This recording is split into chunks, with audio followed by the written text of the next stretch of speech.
Hello friends, welcome to needs family. இன்றைக்கி ஒரு ஹெல்த்தியான ஒரு அவல் உப்புமா தான் பார்க்க போகிறோம். இது செய்வது ரொம்பவே சுலபமாக செஞ்சு முடிச்சிடலாம். மார்னிங் பிரேக்ஃபாஸ்ட்டாகவும், ஈவினிங் ஸ்நாக்ஸாகவும், நைட் டின்னராகவும் இது செஞ்சு கொடுத்துடலாம்.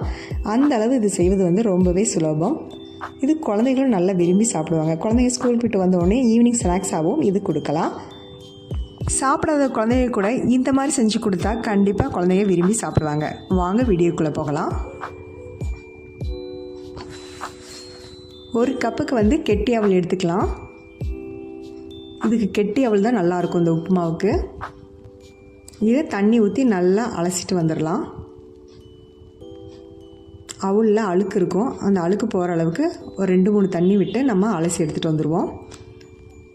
அலசி வடிகட்டி நான் எடுத்துகிட்டு வந்துட்டேன். இந்த மாதிரி உதிரி உதிரியாக இருக்கணும்.